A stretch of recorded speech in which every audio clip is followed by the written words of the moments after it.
एक बार ठाकुर जी ने कही कि मैं मान करूंगा। किशोरी जी बोली हाँ आप मान करो, मैं मनाऊंगी। ठाकुर जी ने ऐसा मान किया, किशोरी जी तो रोने लगी। ठाकुर जी बोले ये बात गलत है, रोवे की नहीं थी, मनावे की, आप रो क्यों लगी? बोले अब कहा करें, आप ऐसा मान कर रहे हो। सो किशोरी जी के नेत्रन में अश्रु आ गए। सोई विशाखा जी आई और ठाकुर जी को हाथ पकड़ के बोली कहा भाई तुमने कैसे रुवाई हमारी श्यामाजू? अरे कछु ना, ये रोज मान करें, आज मैंने की मैं कर लूं। सोई रो गई। नहीं नहीं नहीं नहीं, आप मान नहीं कर सकते।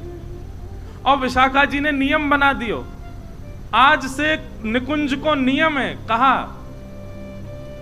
अगर कोई बात किशोरी जी को बुरी लगी तो किशोरी जी मान करेंगी, आप उनको मनाओगे। और हे लालजू, यदि आपको कोई बात बुरी लग जाए तो आप आकर किशोरी जी से कहोगे कि हमको बुरा लगा है, चलो आप ही मान करो, हम मनाएंगे। आपको मान करने का अधिकार ही नहीं है। किशोरी जी को बुरी लगेगी तो भी किशोरी जी मान करेंगी, और आपको बुरी लगे तो किशोरी जी को बताती हूँ हे श्यामाजू मुझको बुरी लग रही है, मान कर लो। किशोरी जी कभी नहीं मनाएंगी, ये नियम है। ठाकुर जी जो आज्ञा, ये विशाखा जी हैं। एक बार की बात है, ठाकुर जी बोले ए विशाखा जी, बोले हाँ तुमने बढ़िया नियम धर दियो है, हमें बुरी लगे तो किशोरी जी मान करें, जो कोई बात है, हमें प्रेम को अधिकार है। और भूले मत करो, मैं हूं त्रिलोकी नाथ हूं। और बात त्रिलोकी नाथ आदि ये सब बात तो पीछे की, पर हर बार मैं ही क्यों मनाऊं? किशोरी जी से होके तो कभी कभी मान ना क्यों करें? अच्छा किशोरी जी ऐसा नहीं, आप यूं मत सोचो बहुत क्रोधित है जाए, न की करें बेचारी। लेकिन ठाकुर जी बोले फिर भी क्यों करें, रोज मान करें। किशोरी जी को मान छुड़ाओ। विशाखा जी बोली हम ये काम करवा देंगे। तो बाकी की सब सखियां बोली नहीं नहीं नहीं, ये असंभव है, ये नहीं हो पाए। बोले नहीं, विशाखा जी बोली मैं करा दूंगी या काम को। ठाकुर जी बोले यदि आपने ये काम करा दियो तो, बोले तो मैं आपके एक बार पाम छू लूंगा। विशाखा जी बोली रही पक्का? बोले हाँ बिल्कुल पक्का है। ठीक है। ललिता जी के तो पांव छूते हैं ठाकुर जी। निकुंज में जैसे प्रवेश करें, निवृत्त निकुंज में कई पदन में आवे परो ललिता के पांव। ठाकुर जी पहले पांव छूमे ललिता जी के, तो किशोर छून ना दे वो बात अलग है, पर ठाकुर जी जैसे हमारे कोई प्रेमी मिल जाए तो हम उनको देख के दूर से बिलैया दंडोत करें ना, ऐसे ठाकुर जी दूर से हाथ तो जोड़े, नीचे सर झुकामे। ललिता जी को, विशाखा जी को नहीं करते। विशाखा जी बोली हमको करनी पड़ेगी, अगर हमने आपको काम करवा दियो। किशोरी जी मान नहीं करेंगे कभी। बोले हाँ हमारो काम करवाओ। एक दिन किशोरी जी बड़ी आनंद में बैठी, और आनंद में बैठे भय किशोरी जी ने अपनी सब सखियन से कहीं आज मोकू बहुत सुख है, रहो कछु मांग लो। तो सखियों का ऐसा स्वभाव है कि किशोरी जी अगर कभी ऑफर देती हैं कि भाई कछु मांग लो, तो सखियां कुछ कहती नहीं, अरे श्यामाजू आप सदा प्रसन्न रहो, राजी रहो, यही स्थिति में रहो, हमें यही चाहिए और कुछ नहीं चाहिए। कभी कोई वस्तु, कभी कोई भाव तो कभी मांगती नहीं। ये स्वरूप रहा है सब सखियों का। आज किशोरी जी बोली कछु मांग लो, ललिता जी बोली आप राजी रहो, चंपकलता बोली आप प्रसन्न रहो, सब सखियां बोली आप राजी रहो, हे श्री जी बस यही चाहिए। विशाखा जी बोली नहीं नहीं मुझको कुछ और चाहिए।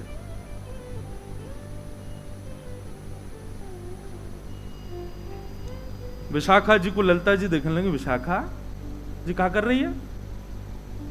तो पतो ना है निकुंज में कभी श्री जी से हमने यात्रिका की बात, तू आज मांग कैसे रही है? श्री जी से मांग रही है?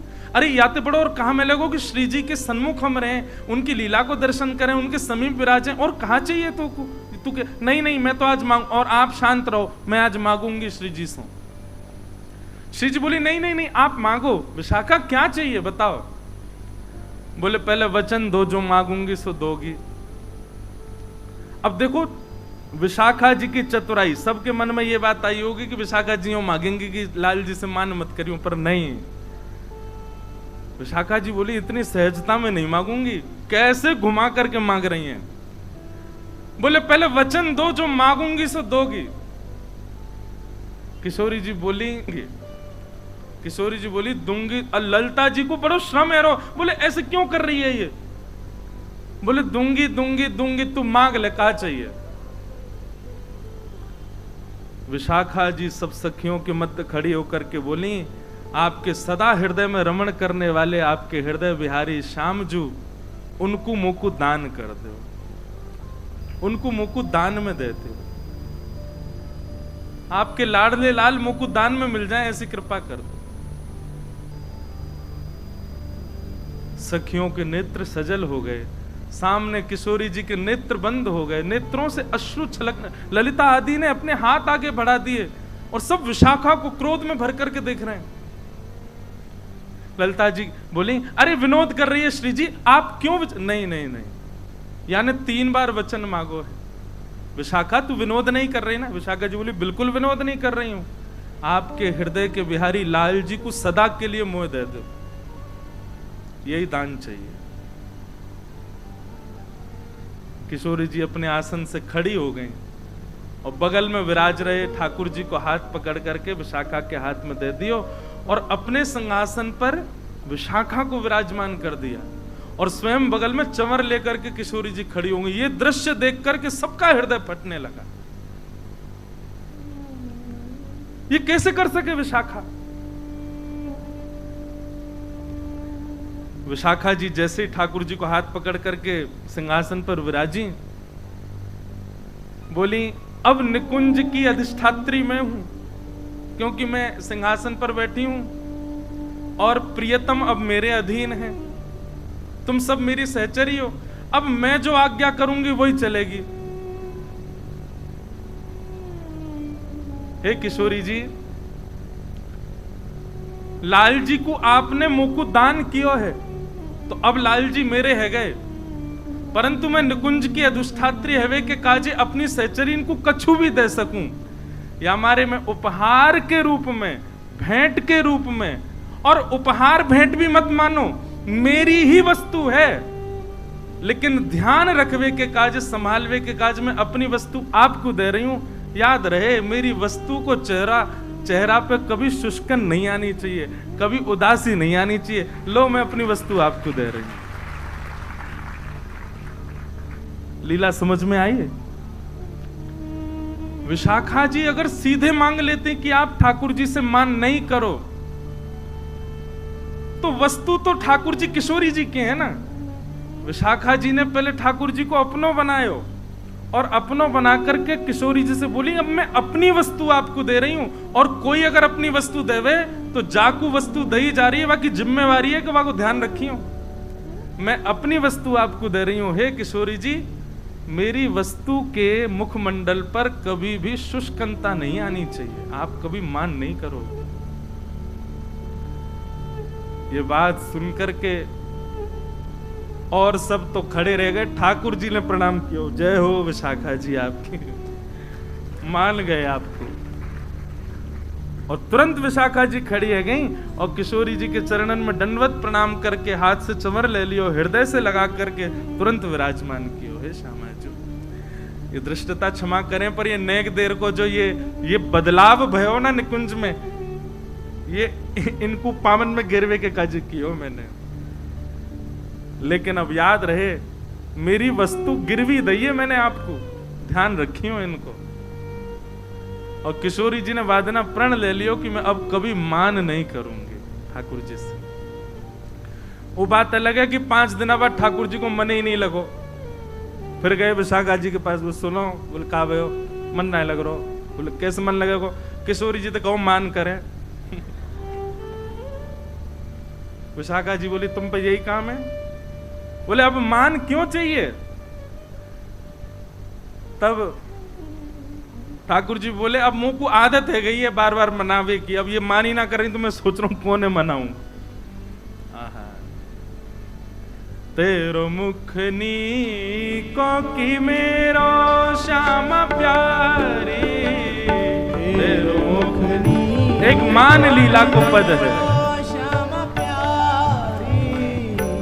तेरो मुखनी को की मेरो श्यामा प्यारी, तेरो मुखनी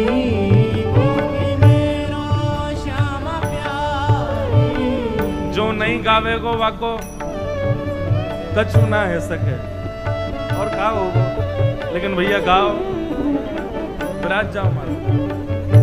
तेरो मुख नीको की मेरो श्यामा प्यारी, तेरो मुख नीको की मेरो श्यामा प्यारी। दर्पण ले बैठो मृग नैनी, दर्पण ले बैठो मृग नैनी। सांची कहो वृष भानु दुलारी, सांची कहो वृष भानु दुलारी। तेरो मुख नीको की मेरो श्यामा प्यारी, तेरो मुख नीको की मेरो श्यामा प्यारी। तेरो मुख नीको की मेरो राधे प्यारी, तेरो मुख नीको की मेरो राधे प्यारी। किशोरी जी कह रही हैं, हे श्याम सुंदर कहा भयो, बोले अरे नेक दर्पण में देखियो, आमने सामने एक ही दर्पण में दोनों अपना मुख देख रहे हैं। नेक आगे आ जाओ भैया, नेक आध कसर छोड़ दियो, बस व्यासपीठ पे मत बैठ जाइयो, बाकी आ जाओ नेक और आगे आ जाओ।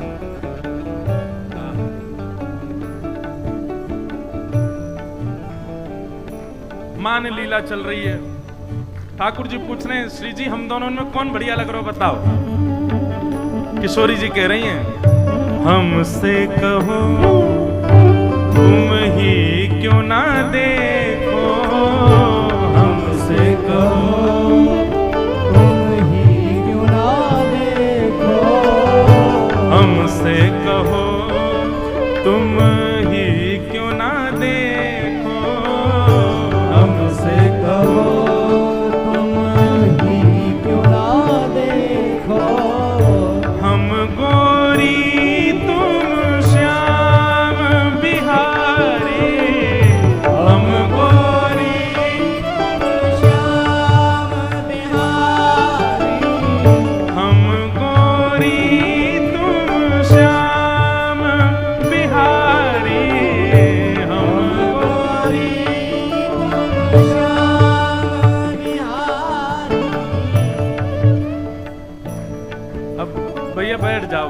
बैठ जाएंगे। अब कहाँ जाएंगे बेचारे, ज्यादा मंच के नीचे चले जाएंगे बेचारे, जगह हो तो घुस जाओ।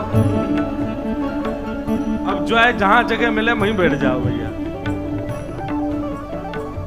किशोरी जी कह रही हैं, या में कोई बतावे वाली बात तो है ना लाल जी, हम गोरी तुम श्याम बिहारी।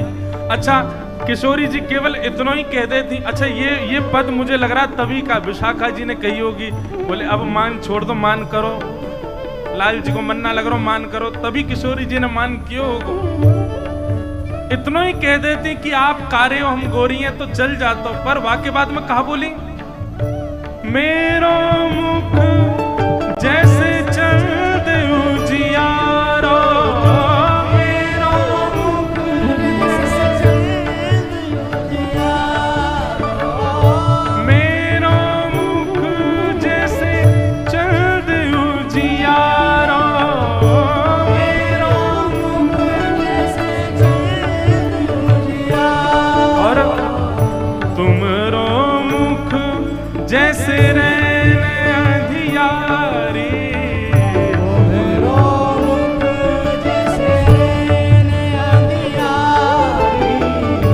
कोई आदमी से तुम यूं कह दो भैया तूने एक सांवरो है, तूने एक कारो है, तो वह इतनी बुरी ना लगेगी, पर बात यूं कह दो तू तो भैया अंधकार है कोरो।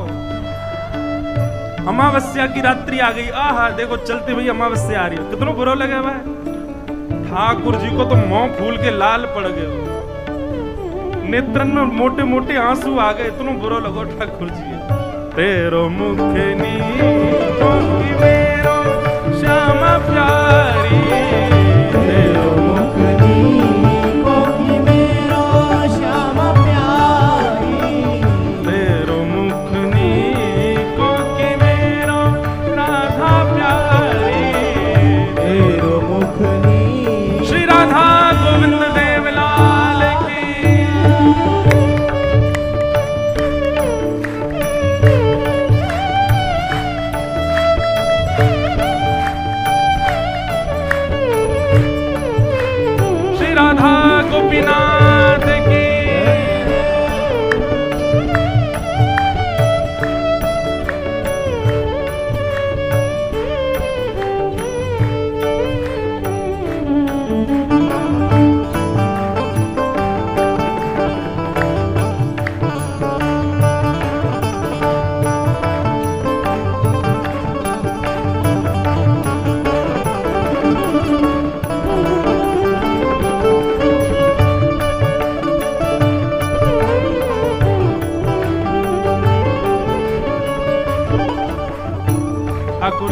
महाराज जी इतने नाराज है गए। ठाकुर नाराज कहा बेचारे उदास है गए।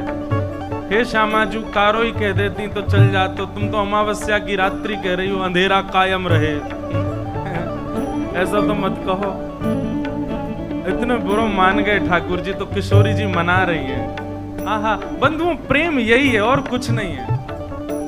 ऐसा प्रेम संसार में कभी देखने को नहीं मिल सकता।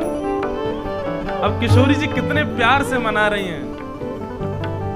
तेरो नयन में मोटो मोटो गजरा, तेरो नयन में मोटो मोटो गजरा, तेरो नयन में मोटो मोटो गजरा, तेरो नयन में मोटो मोटो गजरा, हमरे नयन में तुम बनवारी, हमरे नयन में तुम बनवारी।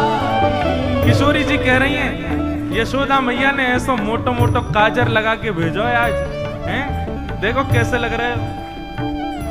किशोरी जी बोली लेकिन लालन हमारे नेत्रन में देखियो, आपको काजल दिख रहा है? ठाकुर जी बोले हाँ दिख तो रहा। बोले ये काजल थोड़ी है। बोले तो, बोले मैं आपको नेत्र भर के देख लूं तो आप ही मेरे नेत्रन में चढ़ जाओ, आप ही मेरी अखन के काजर हो।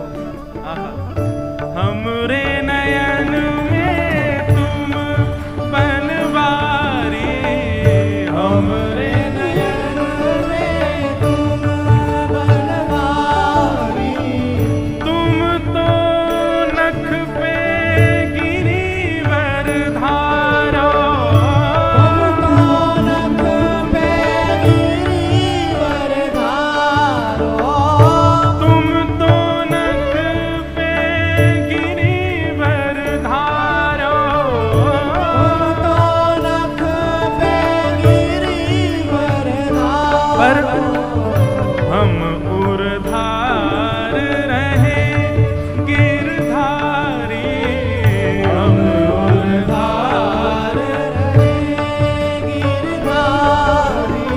अरे श्याम जू आपने नख पे गिरिराज जी उठाए, पर आपसे ज्यादा बलवान तो मैं हूं। ठाकुर जी बोले क्यों? बोले आपने तो केवल गिरिराज जी उठाए, पर गिरिराज जी उठावे वारो गिरिराज जी सहित हमने अपने हृदय में धारण कर रखो है। हम उर्धार रहे गिरधारी, हम उर्धार रहे गिरधारी, सूरदास या छवि की शोभा, सूरदास या छवि की शोभा, सूरदास या छवि की शोभा, सूरदास या छवि की शोभा, इन नैनन सो तरत न तारे, इन नैनन सो डरत न टारे, तेरो मुख नीको कि मेरो श्यामा प्यारे, तेरो मुख नीको कि मेरो श्यामा प्यारे, तेरो मुख नीको कि मेरो राधे प्यारे, तेरो मुख नीको कि मेरो राधे प्यारे। श्री राधा गोविंद देव लाल की। तो ये हैं विशाखा जी, अति चतुर हैं और नेक थोड़ी सी तेज भी हैं दिमाग से। अब जब वृंदावन पहुंच गए हो रूप धारण करके श्री विठल विपुल देव जी को, ललिता जी स्वामी श्री हरदास जी को रूप धारण करके गई हैं, वंशी श्री हितरवंश महाप्रभु के रूप में गई है, तो श्री विशाखा जी पीछे कैसे? तो विशाखा जी अद्भुत रसिका भक्ति और प्रेम लक्षणा भक्ति की विराजमान करने के लिए, वाक्य स्थापना करने के लिए श्री विशाखा जी ही श्री हरिराम व्यास जी के रूप में प्रकट हुए। आपका जन्म ओरछा में हुआ, बेतवा नदी के तट पर श्री राम राजा सरकार की भूमि ओरछा। वहां पर आप राजगुरु थे और महाराज श्री हरिराम व्यास जी इतने विद्वान थे, इतने विद्वान थे कि अपनी विद्वत्ता से इन्होंने बड़े बड़े विद्वानों को परास्त किया हुआ था। थे तो विशाखा जी के रूप में, पर अपने रूप को कहीं ना कहीं भूल रहे थे। क्यों?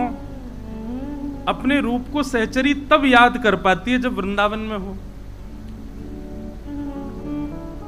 हितरवंश महाप्रभु वृंदावन में प्रकट हुए, अपना रूप याद रहा। स्वामी श्री हरदास जी वृंदावन में प्रकट हुए, अपना रूप याद रहा। विठल विपुल देव जी वृंदावन प्रकट हुए, अपना रूप याद रहा। परंतु श्री विशाखा जी तो दूर प्रकट भई, ओरछा में प्रकट हुई, इसलिए अपने रूप को अभी पहचान नहीं पा रही थी। इसीलिए उनमें एक छोटा सा अवगुण आ गया। अवगुण भी नहीं है, लेकिन वो लीला विस्तृत करने के लिए एक गुण ही मानो। और वो अवगुण क्या था कि वे अपनी विद्वत्ता का बड़ा उनको अभिमान रहता था। आप नगर नगर जाते और वहां के विद्वानों को चुनौती देते, यदि किसी विद्वान में सामर्थ्य हो तो मुझसे शास्त्रार्थ करे। राजगुरु थे, इसलिए इनके साथ में थोड़ी बहुत सेना भी रहती थी, थोड़े बहुत सिपाही भी रहते थे इनकी सुरक्षा में। मधुकर शाह ओरछा के राजा के गुरुजी थे, तो उसने पूरी व्यवस्था कर रखी थी। और केवल मधुकर शाह नहीं, आसपास बुंदेलखंड के ना जाने कितने राजा आपके शिष्य थे।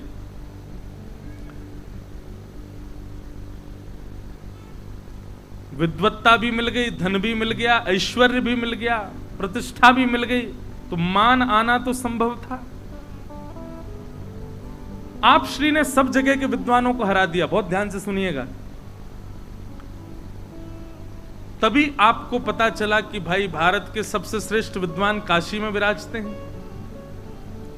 तो आपने काशी के विद्वानों को चुनौती पत्र भेज दिया। और एक और बात थी हरिराम व्यास जी में, क्या जहां जहां से जीतते थे वहां वहां का जीत का प्रमाण पत्र और संग लेके चलते थे अपने।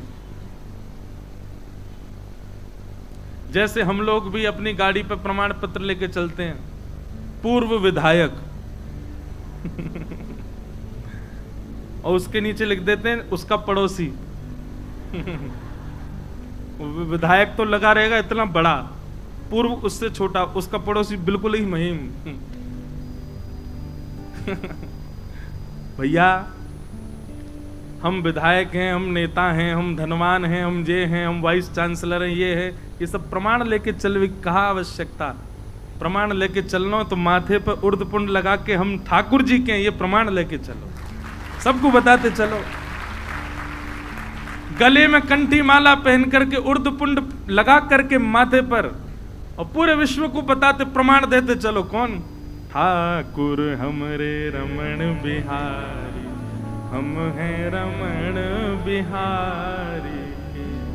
कोई भला कहे चाहे बुरा कहे, हम हो चुके रमण बिहारी। तो प्रमाण पत्र और लेके चलते थे श्री हरिराम व्यास जी। आप श्री जैसे ही काशी पहुंचे तो काशी के विद्वान घबरा गए। उनको पता था कि हम इनसे जीत नहीं पाएंगे, बहुत विद्वान हैं। काशी के सब विद्वानों ने जाकर के महादेव से प्रार्थना। अच्छा, एक चीज मेरे मन में आई, महाराज जी महादेव तीनों लीला में हैं, हरित्रयी में महादेव आए ही आए हैं। कैसे आए? हितहरिवंश महाप्रभु के गोद के ठाकुर जी श्री राधा वल्लभ लाल जी कौन ने दिए? महादेव ने। स्वामी श्री हरिदास जी से पूर्व स्वरूप यानी ललिता जी से दीक्षा कौन ने ली? महादेव ने। और वही महादेव एक सामान्य पुरुष को रूप धारण करके आए और वहां चित्रा मैया की सेवा करी, स्वामी श्री हरिदास जी की मैया की। महादेव वहां भी आए और हरिराम व्यास जी के चरित्र में भी श्री महादेव आए। अब लोग वाग पीछे पड़े रहते हैं, बोले बताओ आप महादेव को जबरदस्ती वृंदावन में क्यों लेते हो? वृंदावन के हमने एक आध बार यूं कह दिया, मैंने महादेव की भक्ति करने वालों को तो कृष्ण भक्ति मिले तो ही समझो कि वो उनकी भक्ति सफल है। अब लगे मुझे खींचने महादेव वाले, मतलब हम ओम नमः शिवाय जप रहे हैं तो इसका कोई मतलब नहीं। अरे भैया, ये गूढ़ रहस्य कौन समझे? महादेव ही हमारी श्री जी की भक्ति के और उनके वैष्णवन के प्राकट्य करता है। महादेव की कृपा से ही लीला संवृत हुई है वृंदावन में। सब महादेव के पास गए और ब्राह्मणों ने जाकर के महादेव से कहा, हे काशी विश्वनाथ, हे विश्वंबर भगवान, ये काशी नगरी विद्वानों की नगरी है, आपके विद्वानों की नगरी है, और ये हरिराम व्यास जी ओरछा से आए हमको हराने, हमको हरा के चले जाएंगे, कलंक हमारे ऊपर लग जाएगा कि हम जीत नहीं पाए, आप हमारी रक्षा करो। अब ब्राह्मण तो ऐसा कह के गए और जाके सब सो गए। महादेव चिदानंद रूप शिवोहम शिवोहम चिदानंद